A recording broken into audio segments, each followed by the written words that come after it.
Students, today continuing chapter 1 ओसी standard 11। आज अपन अपने last lectures में ना बिजनेस का मीनिंग, उसकी characteristic, importance, business risk, causes of business, वो सब कुछ देख लिया, राइट।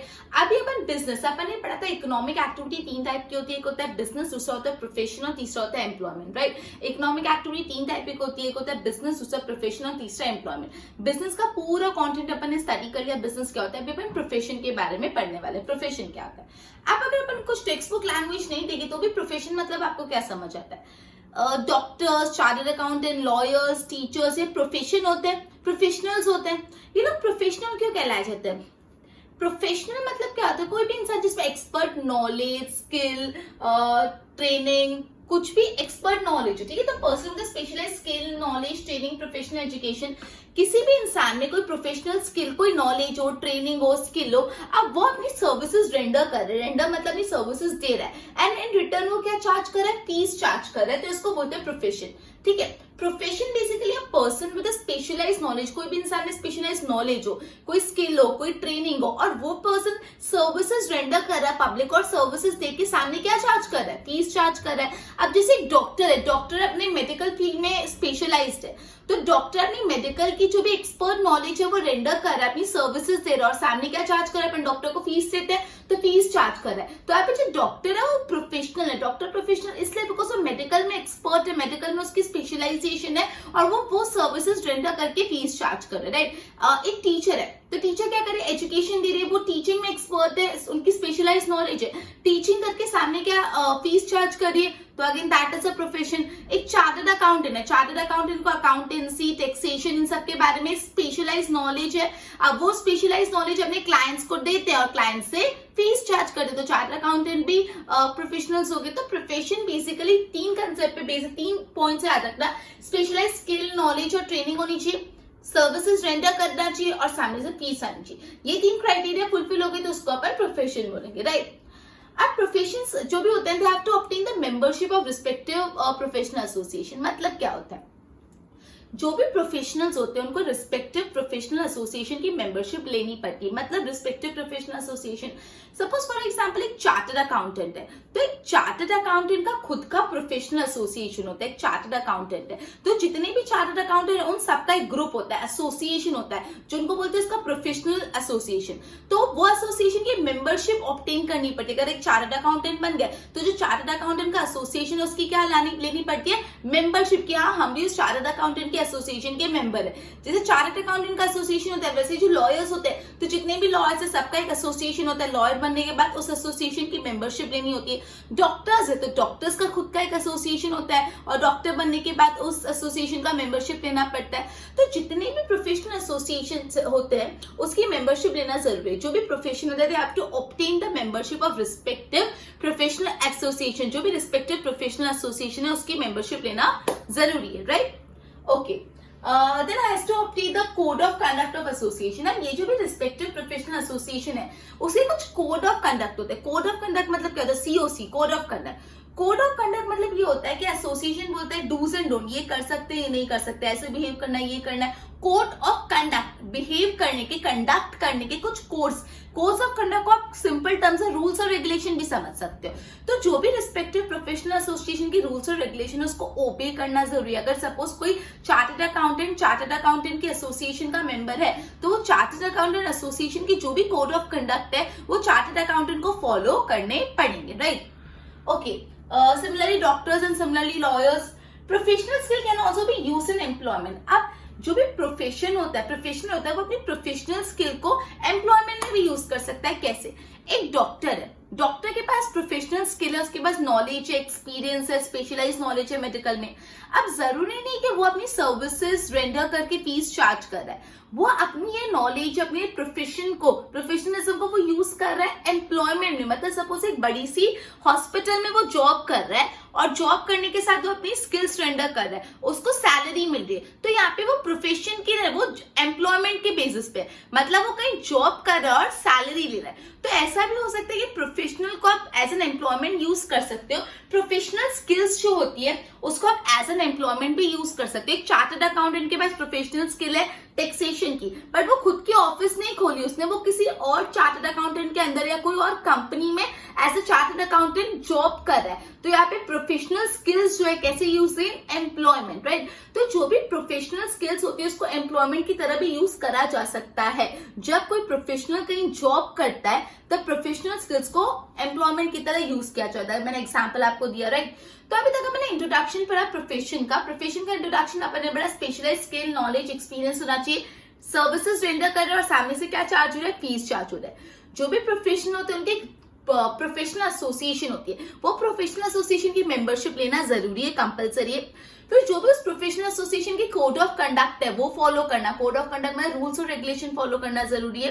फिर जो भी प्रोफेशनल स्किल्स होती है वो एज एन एम्प्लॉयमेंट भी यूज हो सकती है। जैसे मैंने बोला एक डॉक्टर है, वो डॉक्टर अपना खुद का प्रैक्टिस नहीं चालू कर रहा, खुद का क्लिनिक नहीं ओपन कर रहा, एक दूसरे हॉस्पिटल में जॉब कर रहा है, एम्प्लॉयमेंट कर रहा है, ठीक है। तो इस तरह से उसने अपने प्रोफेशनल स्किल एम्प्लॉयमेंट में यूज की, तो ऐसा भी हो सकता है। अब हम प्रोफेशन के कैरेक्टरिस्टिक पढ़ेंगे। सबसे पहला characteristic simple, he has to obtain the knowledge, he should obtain knowledge, skill and professional education। अगर कोई भी इंसान बोले मैं प्रोफेशनल हूं, मैं तभी डॉक्टर मतलब मैं लोगों को ट्रीट करूंगा, चलेगा नहीं। उसको एजुकेशन, नॉलेज, जो भी प्रोफेशनल एजुकेशन है वो लेनी पड़ेगी। अगर किसी को doctor as an profession pursue करना है तो उसको मेडिकल की डिग्री लेनी पड़ेगी, तो ही जाके वो एज एन डॉक्टर अपना करियर परस्यू कर पाएगा। तो जो भी प्रोफेशनल्स होते हैं उनको special knowledge, skill, professional education ये सब ऑब्टेन करना पड़ता है। ये ऑब्टेन करे बिना कोई भी इंसान प्रोफेशनल नहीं बन सकता। दूसरा, charges fees for providing services, service provide करने की सामने क्या फीस चार्ज करता है, फीस चार्ज करता है। अब बोले स्टैंडर्ड ऑफ फीस में vary according to skill, knowledge and experience. अब जरूरी नहीं कि जितने भी प्रोफेशनल सब सेम चार्ज करें। अब डॉक्टर्स है, अगर तुम्हारे एरिया में 10 क्लिनिक्स है तो जरूरी है 10 के 10 क्लिनिक सेम फीस चार्ज करे। कोई बहुत फेमस डॉक्टर है जिसका एक्सपीरियंस, नॉलेज ज्यादा है तो मे बी वो ज्यादा फीस चार्ज कर रहा है, कोई इतना फेमस नहीं है तो मे बी वो कम फीस चार्ज कर रहा है। तो हर प्रोफेशनल अपनी सर्विस रेंडर करने के सामने फीस तो लेता है, लेकिन जो स्टैंडर्ड ऑफ फीस है कि ज्यादा फीस चार्ज करने, कम फीस चार्ज करने, वो वराय करता रहता है, वो बदलता रहता है, ठीक है। इतनी बात समझ आई। तीसरा point, primary objective to render service. Profession का जो मेन प्राइमरी मकसद, प्राइमरी ऑब्जेक्टिव ये होता है सर्विसेज देना। प्रोफेशन का जो सबसे इंपॉर्टेंट और प्राइमरी ऑब्जेक्टिव होता है वो सर्विसेज देना। प्रोफेशन एक इंडिपेंडेंट एक्टिविटी ऑफ अर्निंग, किसी पे डिपेंडेंट होने की जरूरत नहीं है। अगर आप जॉब कर रहे हो तो आपको अपने एम्प्लॉयर पे डिपेंडेंट होना पड़ेगा जहाँ पे आप जॉब कर रहे हो, लेकिन आप प्रोफेशनल हो तो आपको एज एन प्रोफेशन कर रहे हो तो आपको किसी पे डिपेंडेंट नहीं होना पड़ता, इंडिपेंडेंट है, किसी पे डिपेंड नहीं होना पड़ता। इंडिपेंडेंट अर्निंग एक्टिविटी है, किसी के अंडर आप नहीं काम कर रहे, आपको किसी पे डिपेंड नहीं होना, right. No relation with production, professional को कोई प्रोड्यूस नहीं करना पड़ता, गुड्स एंड सर्विसेज प्रोड्यूस करे आगे बेचे, नहीं। प्रोफेशनल सिर्फ और सिर्फ सर्विसेज देता है, कहीं भी गुड्स का, प्रोडक्शन का कोई रोल नहीं होता। जैसे बिजनेस में गुड्स प्रोड्यूस होते थे, गुड्स परचेज होते थे, नहीं। यहाँ पे सिर्फ और सिर्फ सर्विसेज रेंडर करना, नो रिलेशन विद प्रोडक्शन। फिर अपन ने पढ़ा code of conduct. It is essential to obey the code of conduct of respective professional association. जो भी प्रोफेशनल एसोसिएशन के आप मेंबर हो, उस प्रोफेशनल एसोसिएशन की जो भी कोड ऑफ कंडक्ट है उसको फॉलो करना बहुत ही ज्यादा इंपॉर्टेंट हो जाता है, right. It is necessary to obey the code of conduct of respective professional association. Monetary returns remain uncertain. अब प्रोफेशन में रिटर्न्स जो आ रहे, पैसा आ रहा है, वो सर्टेन नहीं है। कभी किसी फीस मिली, कभी नहीं मिली, कभी कम मिली, कभी बेड डेट हो गया, तो फिक्स नहीं। जॉब में कैसा फिक्स है कि पैसा आने ही वाला है, सैलरी उतनी मिलने ही वाली, लेकिन प्रोफेशन में मॉनेटरी रिटर्न जो आ रहा है वो सर्टेन नहीं है, फिक्स नहीं है, राइट। अपन ने 7 कैरेक्टर, पहले अपन ने इंट्रोडक्शन पढ़ा प्रोफेशन का, फिर 7 कैरेक्टरिस्टिक देखे। वापस एक बार फटाफट ध्यान देना। सबसे पहला कैरेक्टरिस्टिक, जो भी प्रोफेशन हो उसकी टू अपनी knowledge, skill and professional education. Knowledge होनी चाहिए, स्किल्स होनी चाहिए, उसको प्रोफेशनल एजुकेशन लेनी पड़ती है। दूसरी बात अपन ने बोला फीस चार्ज करना फॉर रेंडरिंग सर्विसेज। सर्विस तो रेंडर करेंगे लेकिन सामने से क्या चार्ज करेंगे, फीस। अभी स्टैंडर्ड ऑफ फीस में वराय कर सकता है according to knowledge and experience, कोई ज्यादा फीस चार्ज करे, कोई कम, लेकिन फीस तो चार्ज करेंगे। तीसरा पॉइंट पता है कि जो प्राइमरी ऑब्जेक्टिव यहाँ पे आता है ना, वो is to render service.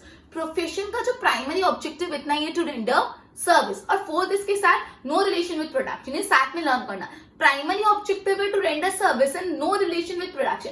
Production से कोई लेना देना नहीं, सिर्फ और सिर्फ सर्विस रेंडर करना primary objective is to render service, no relation. ऐसी एक्टिविटी इंडिपेंडेंट एक्टिविटी, यहाँ पे किसी पे डिपेंडेंट होना जरूरी नहीं है, एकदम इंडिपेंडेंट एक्टिविटी है अर्निंग की। अब जो भी कोड ऑफ कंडक्ट उसको फॉलो करना जरूरी, it is essential to obey the code of conduct follow करना जरूरी है। और लास्ट में जो मॉनेटरी रिटर्न, मॉनेटरी पैसा मिलता है वो कैसा होता है, अनसर्टन होता है, फिक्स नहीं होता, राइट। बोर्ड पे ध्यान दो एक बार। Profession meaning person with specialized skill, knowledge, training and professional education render services render करता है, return क्या receive, फीस लेता है। सर्विस रेंडर की फीस जिसको प्रोफेशन बोलते हैं। He has to obtain the membership of respective professional association, जो भी आपके प्रोफेशनल एसोसिएशन है उसकी मेंबरशिप लेना जरूरी है। COC code of conduct, obey code of conduct of association, जो भी आपका रिस्पेक्टिव प्रोफेशनल एसोसिएशन है उसके जो भी कोड ऑफ कंडक्ट है, तो आप उसको रूल्स एंड रेगुलेशन बोल सकते हो, वो फॉलो करना जरूरी है। She has to become the member of institute of chartered accountant of India, ICAI। अब ये जो भी CA है उनका ही मेंबरशिप प्रोफेशनल एसोसिएशन है, institute of chartered accountant of India, तो जो भी CA बनेगा उसको ICAI की मेंबरशिप लेनी जरूरी है। Professional skill can also be used in employment. Example, when a doctor accepts to render service in hospital, जब एक डॉक्टर सर्विसेज दे रहे हैं हॉस्पिटल में in return of salary और सामने से उसको सैलरी मिली, तो वो कैसा हो जाता है, एम्प्लॉयमेंट। नेक्स्ट, अब कैरेक्टरिस्टिक अपन पढ़ रहे हैं। Characteristic, obtain knowledge, skill and professional education. Charges fees for providing services. However, जो standard of fees हमें मिल रहा है according to skill, knowledge and experience. Primary objective is to render service, और इसके साथ ये लर्न कर लो, no relation with production. Primary objective service render करना है, production के साथ कोई लेना देना नहीं है। एक इंडिपेंडेंट एक्टिविटी अर्न करने की, independent activity, it is essential to obey the COC code of conduct follow करना जरूरी है। मॉनेटरी रिटर्न कैसे रहते हैं, अनसर्टन, फिक्स नहीं होते कि कितना आने वाला है। ओके, एक बार इसकी नोट्स बना लो अच्छे से।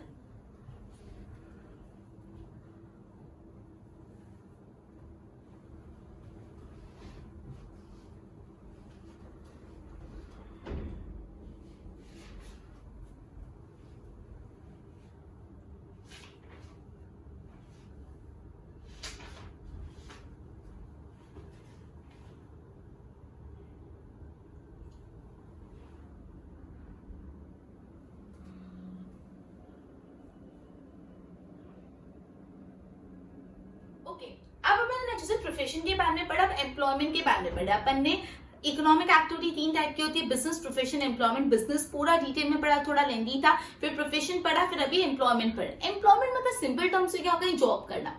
एम्प्लॉयमेंट मतलब आप सिंपल टर्म्स में देखा जाए तो क्या होता है, कहीं जॉब करना, उसको एम्प्लॉयमेंट बोलते हैं। एम्प्लॉयमेंट एक इकोनॉमिक एक्टिविटी, ऑब्वियसली हम इकोनॉमिक एक्टिविटी के प्रकार ही पढ़ रहे, तो एम्प्लॉयमेंट एक इकोनॉमिक एक्टिविटी है, perform in return for a fix salary.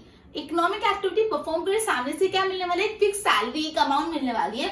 और फिर work is assigned as per the contract, contract के हिसाब से काम होता है, काम देते हैं और सैलरी मिलती है। जैसे एक स्कूल में टीचर पढ़ा रही तो उसको कॉन्ट्रैक्ट है कि आपको ये एक सब्जेक्ट ऐसे ऐसे पढ़ाने, पूरे ईयर का ऐसा करिकुलम है जो कंप्लीट करना है। कॉन्ट्रैक्ट दिया टीचर को, सामने से क्या मिली, फिक्स सैलरी। तो एम्प्लॉयमेंट में एक जॉब है, इट इज अ जॉब, एक इकोनॉमिक एक्टिविटी है जहाँ पे economic activity perform in return for a fix salary. एक ऐसी इकोनॉमिक एक्टिविटी जहाँ पे सामने से फिक्स सैलरी मिल जाती है, कितनी सैलरी मिलेगी, and you have to work as per the contract. Contract होता है कि इतने वर्किंग आवर्स होंगे, इस टाइम आने का, इस टाइम जाने का, इतना टाइम करने का, इतने लीव्स मिलेंगे, इतना अलाउंसेस मिलेगा, पूरा कॉन्ट्रैक्ट होता है। तो बेसिकली एम्प्लॉयमेंट एक ऐसी इकोनॉमिक एक्टिविटी है जो परफॉर्म की जाती है एक फिक्स सैलरी के लिए, and the work is assigned as per contract, और काम कॉन्ट्रैक्ट बेसिस पे दिया जाता है। क्लियर।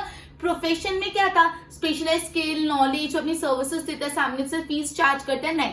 यहाँ पे एक इकोनॉमिक एक्टिविटी जब एक फिक्स सैलरी मिल जाती है, वर्क मिलता है एज पर द कॉन्ट्रैक्ट के हिसाब से काम असाइन करते हैं। Example like teacher teaching in a school, right.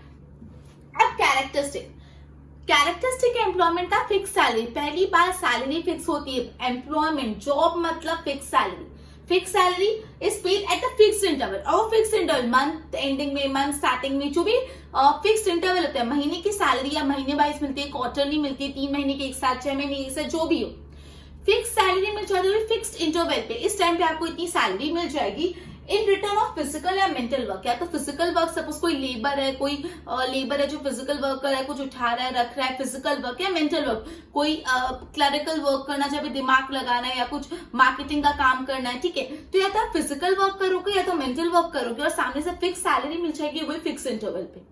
समझ आया पहला कैरेक्टरिस्टिक, फिजिकल या मेंटल वर्क करो, सामने से फिक्स सैलरी मिल जाएगी at the fix interval of the time. Fix interval of the time पे फिक्स सैलरी मिल जाएगी फिजिकल और मेंटल वर्क करने से, राइट। सेकंड कैरेक्टरिस्टिक है certain other benefits are available in addition to salary. Salary तो मिलती है, साथ साथ में कोई और फायदे भी मिलते हैं। सैलरी तो मिलती है और साथ साथ में और क्या मिलता है, कोई और बेनिफिट। मतलब कोई और बेनिफिट कैसे, जैसे मेडिकल अलाउंसेस देना, कि जो भी काफी कंपनीज जो अपने एम्प्लॉयज होते हैं उनको मेडिकल अलाउंसेस देती है, पेंशन देती है, लीव कहीं ट्रैवल करने के लिए देती है, अलग अलग बेनिफिट्स मिलते हैं, ठीक है। सैलरी तो देंगी, साथ साथ में मेडिकल अलाउंस के, अगर कोई बीमार पड़ गया तो उसकी फैमिली में से कोई according to terms and condition जो भी पैसे होते हैं कंपनी प्रोवाइड करेगी। या तो लीव ट्रैवल कंसेशन देती है कि कहीं लीव पे जाए तो ट्रैवल का पूरा कंसेशन देंगे, या पेंशन देती है। तो सैलरी के साथ साथ दूसरे बेनिफिट्स भी मिलते हैं। पहला तो फिक्स सैलरी मिलती है फिक्स इंटरवल पे फॉर फिजिकल मेंटल वर्क। फिर then set certain other benefits are also available in addition to salary. Salary के साथ साथ कोई और फायदे भी मिले जाते हैं, राइट। उसके बाद to perform the assign work as per the contract under the control of employer. तो जो भी आपको काम दिया है वो एज पर द कॉन्ट्रैक्ट आपको परफॉर्म करना पड़ेगा। और ये डिपेंडेंट है, आप अपने एम्प्लॉयर पे डिपेंडेंट हो। एम्प्लॉयर मतलब जिसने आपको जॉब पे रखा है। तो थर्ड कैरेक्टरिस्टिक है you have to perform the work as per contract. Contract में जो जो लिखा है वैसे ही काम करना पड़ेगा, and that too under the control of employer. Employer के कंट्रोल में रख के कॉन्ट्रैक्ट के हिसाब से काम करना है, राइट। पहला फिक्स सैलरी मिल जाएगी, दूसरा सैलरी के अलावा और भी कुछ बेनिफिट मिलेंगे, और तीसरा कॉन्ट्रैक्ट के हिसाब से काम करना है। फोर्थ क्वालिफिकेशन, वर्क क्या क्वालिफिकेशन चाहिए, क्या वर्किंग आवर्स होंगे, क्या रिटायरमेंट होगा, बेनिफिट्स आफ्टर रिटायरमेंट के बाद क्या फायदे होंगे, सब पहले से डिटरमाइंड होता है।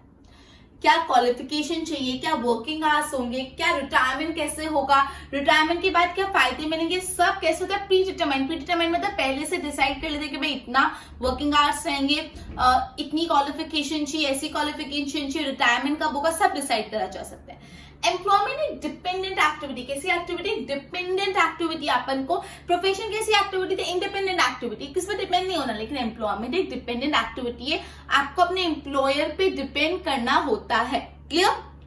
Then both employer and employer are bound to follow the rules as per contract. जो भी कॉन्ट्रैक्ट है उसके जो भी नियम कानून है, रूल्स और रेगुलेशन है, वो एम्प्लॉयर और एम्प्लॉय जिसने जॉब पे रखा है और जो जॉब पे है, दोनों को फॉलो करना जरूरी है। जो भी कॉन्ट्रैक्ट के रूल्स और रेगुलेशंस है वो एम्प्लॉयर और एम्प्लॉय दोनों को फॉलो करना जरूरी है। Both employer and employee have to follow the rules that are mentioned in the contract. And no capital investment to be made by employee. Employee को अपना पैसा कुछ नहीं लगाना। अगर आप बिजनेस चालू करें तो खुद का पैसा लगाना पड़ता है। प्रोफेशनल हो, कोई क्लिनिक सेटअप करना है तो भी खुद का पैसा तो लगाना पड़ेगा। लेकिन एम्प्लॉयमेंट में कोई कैपिटल, खुद का पैसा लगाना ही नहीं पड़ता एम्प्लॉय को। क्लियर। ओके, तो अपन ने कैरेक्टरिस्टिक पढ़े। पहले अपन ने थोड़ा बहुत इंट्रोडक्शन देखा एम्प्लॉयमेंट का। एम्प्लॉयमेंट मतलब जॉब करना होता है, एक ऐसी इकोनॉमिक एक्टिविटी होती है जहाँ पे फिक्स सैलरी मिल जाती है और सामने से वर्क करना पड़ता है एज पर द कॉन्ट्रैक्ट। फिर मैंने एग्जांपल दिया teacher teaching in the school, right. उसके बाद कैरेक्टरिस्टिक पे आ जाते हैं। कैरेक्टरिस्टिक में सबसे पहला कैरेक्टरिस्टिक अपन ने ये पढ़ा कि fix salary that too at fix interval of the time for physical mental work. Fix salary मिल जाएगी, फिक्स इंटरवल में मिल जाएगी, फिजिकल और मेंटल वर्क करना पड़ेगा। और सिर्फ सैलरी नहीं मिलती, in addition to salary other benefits are also available to you. Other benefits मतलब दूसरे क्या फायदे मिलेंगे, leave travel concession, medical allowances और पेंशन, ये सारी चीजें मिलती है, राइट। उसके बाद काम कैसे करना पड़ता है एज पर कॉन्ट्रैक्ट। कॉन्ट्रैक्ट में जैसे जैसे लिखा है वैसे काम करो।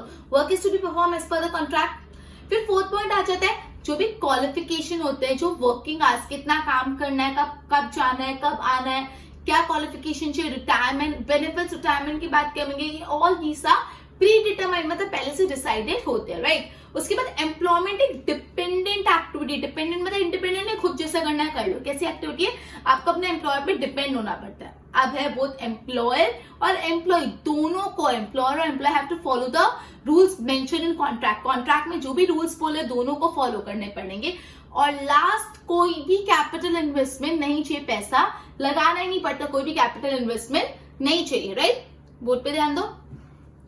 Employment means job. It is an economic activity performed in return for a fixed salary where work is assigned as per contract. Example, a teacher teaching in a school or a government employee. Characteristic, fixed salary is paid at a fixed interval. Fix salary दी जाती है, वो भी एक fix interval, fix salary. और कैसे fix interval, month ending, 3 months में, 6 month में, फिक्स टाइम पे मिल जाती है in return of physical mental work. Certain other benefits also available in addition to salary, salary के साथ साथ कुछ और बेनिफिट भी मिलते हैं, medical allowance, pension etcetera. To perform the assign work as per, कैसे करना पड़ेगा, as per contract under the control of employer.